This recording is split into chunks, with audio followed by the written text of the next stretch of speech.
discomfort. Yeah, it does. And attempting means incomplete. Necessary. Yeah. And I love that point you made, that actually whenever we're sharing anything, it's not that it's not true, it's that it's not complete. Yes. And mostly when we see people say things or share ideas, it's very rare to have anyone ever share a complete idea, because that means they would have had to think about it from every single vantage point. Yeah. Which is not even humanly possible. It's not possible. It's not possible. And I think Adrienne Marie Brown, I don't know if you've ever had, she wrote an amazing book, which is one of her more recent ones, which is called Loving Corrections. And she speaks to kind of exactly this, which is there's kind of this like ire that we see online when people don't attribute something perfectly to someone else, or they're missing something. And it's like, isn't the whole point of this that we're in conversation? And if it's the right person, you can see that a good intention is there, then maybe we can kind of do it in a way that doesn't need to be, I mean, obviously there's important time and place for holding people accountable. But maybe, I don't know, attributing like, great, we're all going to help each other kind of pad this out, fill this out. Yeah. It's a hard, I think that's the hard part. It's like, how do you differentiate between holding someone accountable and giving them grace?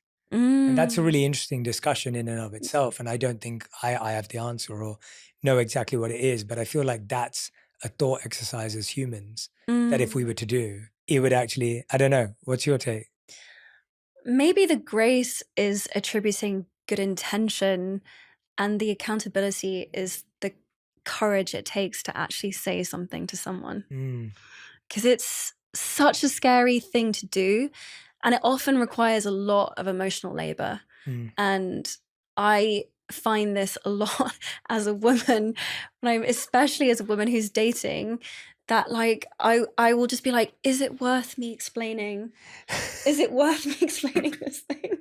Or should I just not take the time to do this? Because sometimes I care about doing it kindly and compassionately, and it's very rare for me to attribute bad intent to anyone.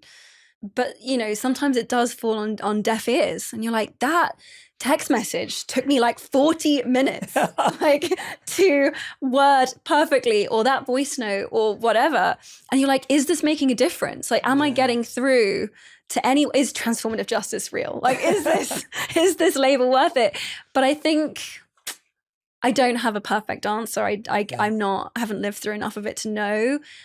I guess I've just reached a point where it's like, I'd rather die trying. I'd rather die having tried.